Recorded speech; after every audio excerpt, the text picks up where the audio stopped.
What's up, guys? It's Coach Grant with First Down Training, and today we're going to be breaking down 3 tips for wide receivers to run better routes and 3 things that a lot of wide receivers do not do. So I hope this video helps you guys out, gives you some value. If you guys have any kind of video requests or any kind of content that you would like to see next, don't hesitate to leave that in the comment section below, fellas. We always appreciate the feedback. And also, fellas, if you would like to train with myself and my staff of coaches this offseason, we are going to be coming out to 6 different states across the U.S. for 2-day-long quarterback and wide receiver training camps. So we've already been to New Jersey. We've already been to Houston, Texas. We've been to Phoenix, Arizona, and Tampa, Florida. And so now the 6 next cities we're going to is Atlanta, Georgia, Columbus, Ohio, Chicago, Illinois, Dallas, Texas, Nashville, Tennessee, and Los Angeles, California. So if you guys are local to any one of those cities or one of those states or would like to travel out and get some work in with us, check out that very first link in the description below. It is 2 days of some awesome work, fellas, 4 hours each day, and we're limiting spots to only 10 to 12 guys per position group. So if you guys would like to get some work in a small group setting with us,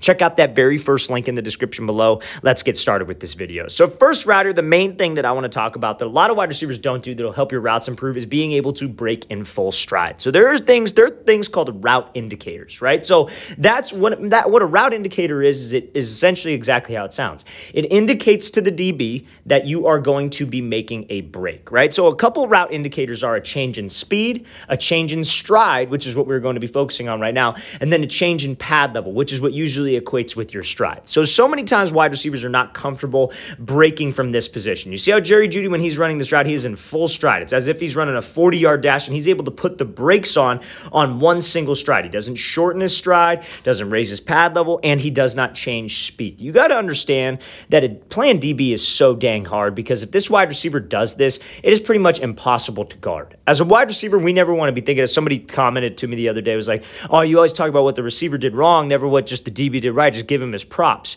I don't believe in that. I feel like a wide receiver is always on the offensive. I feel like that's how we need to be wired, and I feel like it's not about what the DB does correct. It's about what we do wrong. What did we do wrong to set him up on that? Because he's playing a guessing game. He is guessing every single rep. He likes to think that all through film study, through good technique, he knows what we're doing. He doesn't know what we're doing if we don't let him know what we're doing, right? So that comes down to being in full stride. So many wide receivers, what they'll do is they'll be running full speed into a break, then right before the break point, their stride will go from full stride to half stride. They start chopping their speed, they slow down, indicator to the DB. When we slow down, the DB slows down. So I need to make sure I get comfortable being able to drop my hips or cut off of a single step in full stride. So how do I get to that point? What are some things that I can do? Now, this is a much harder thing to do. It's way easier to say than to actually do, right? So many wide receivers struggle with this. So what you can do to work on this is you see how he's able to break. That requires so much explosion from his hips, strength in his legs, stability in his ankle, and stability in his knee to be able to break going full speed. And this is something receivers at any level can do. But also it requires a violent hip drop. You have to be able to drop into a low explosive position when you're trying to break full stride. So working explosive movements in the gym, working a lot of one-legged exercise, working a lot of explosive movements like power cleans, jump squats, box jumps. All those things equate to top of the route movement. Yes, you have to rep it out. Yes, the mechanics apply, but those things will help you make those breaks running full speed. Some wide receivers just physically can't make this type of break because they lack leg strength, they lack ankle strength, knee stability, they lack all those things. But if we can build those things, and I have good mechanics like dropping low, dropping my butt down, bringing my chin to my knee, not leaning back, not striking the ground on my heels, all those things will lead to you being able to make breaks going full speed, which will get you more separation. So that's the first tip that's going to make you a better route runner. Make sure that we are able to learn how to break while I am running full stride. Let's watch the thing again, full speed one more time. Great job by Jeudy not changing his stride, selling vertical, and then being able to drop his hips violently to get out of this break. Now, second thing I want to talk about is what happens when you get open. So a lot of wide receivers don't understand the principle of the third phase of the route, right? So if you've ever worked with me in the past or you've maybe ever talked to me in the past, I talk a lot about the 3 phases of the route, right? So you got the stem of the route, you got the break point of the route, and then you have the acceleration, which is phase 3. A lot of wide receivers don't accelerate because they think that, oh, I took care of him, I broke his ankles, I got him with a move, that quarterback's going to put it on me right away and I can just cruise. Sometimes you got to accelerate and widen the distance with the DB so A, you could get to a throwing window that the quarterback needs you to be, but also so you don't lose the separation that you created. So let's watch the thing full speed. So Van Jefferson does a great job. He's running a dig route right here. So On this dig route, sell and fade, violent hip drop, but he accelerates. He wins the race back to the ball.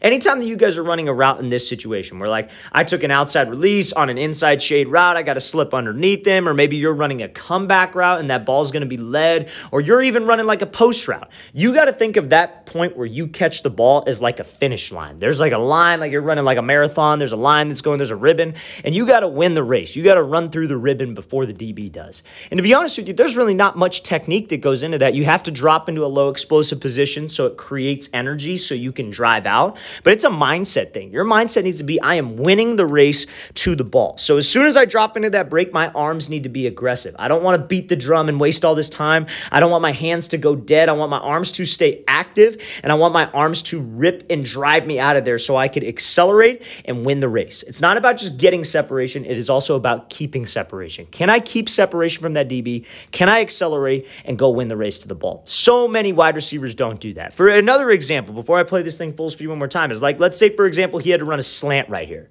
So how would you run a slant? You got an inside shade guy. You'd attack him outside. You'd take 3 steps attacking the outside shoulder. They call it a diamond release.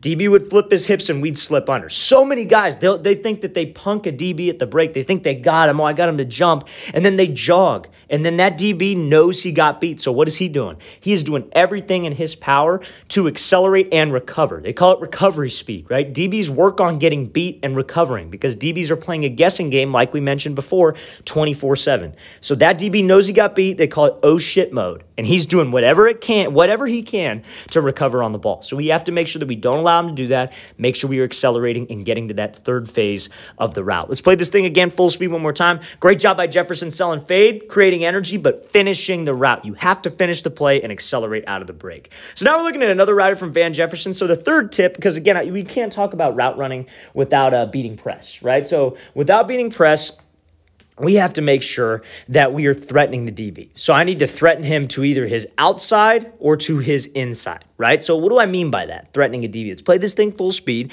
So this Van Jefferson does a great job of actually stepping outside the DB's frame and using the driving approach, as I like to call it. So driving approach, that means that you have, like when you're driving, I don't know how many of you actually drive, but I'm sure you've been in a car before, obviously. So you got the left lane, got the middle lane, and then you got the right lane, right? Like a 3-lane highway. To move the DB to the left lane, which is where ultimately we want him to go, I have to step to the left lane. I cannot step in the middle lane and give just like a little head fake to the outside and pray that he jumps and then try to take the outside release. That is not threatening him. Now, on the opposite end of things, like you got the left lane is on the other side of the line of scrimmage, right? And then the middle lane is on the other side of the line of scrimmage. So we have to actually step and threaten him vertically and not do all these wasted moves behind the line of scrimmage like a lot of wide receivers do. A lot of wide receivers simply just dance. They'll do like a hesitation move and they do all these quick steps to the side. That does not do a dang thing for you to get separation. You have to threaten him here. I actually have to step here. So he's going to be doing like a double up move. He's got an inside shade guy. We want to threaten him inside shade because we know that if he's inside shade, he doesn't want to give up the inside. He does not want to let you run a slant. So that's where I want to threaten him. If I have to go run a fade, I want to get him off the platform, give myself some more space. So what does he do? He steps here, steps wide. Again, threatening him in the far right lane. Then he steps back to the inside. Again, threatening him to the far left lane. And you see how he is gaining ground on his release. He's stepping almost at like a 45-degree angle, 45-degree angle, because that's what gets the DB to move.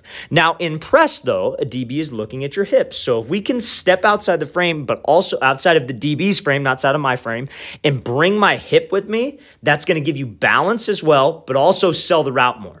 Because if you don't bring your hip and you don't throw your hip, as I like to say, with the cut, you're not going to have balance. You're not going to have explosion. You're not going to be under control. You're going to be very off balance because you're going to be outside of your frame. So we want to make sure that we step outside the frame, bring my hip, because when you can turn your hips and your shoulders, that's what the DB's looking at. That's what gets him to jump. And then that's what creates some space for me. And that quarterback can throw a back shoulder, over the top, jump ball, whatever he wants to do. So make sure, fellas, third tip to improve your route running.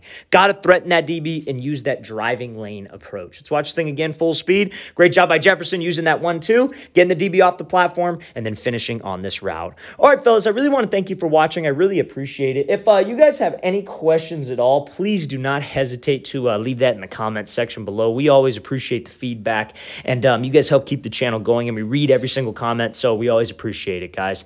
And again, if you would like to train with us this offseason, we are hosting 2-day-long camps in Atlanta, Georgia, Columbus, Ohio, Chicago, Dallas, Nashville, and LA. Check out that very first link in the description below. We'd love to have some of our YouTube community out at those camps. Spots are limited as well, fellas, only taking 10 to 12 guys per position group, so everything is starting to fill up fairly quickly. So very first link in that description below. I'll see you guys next time.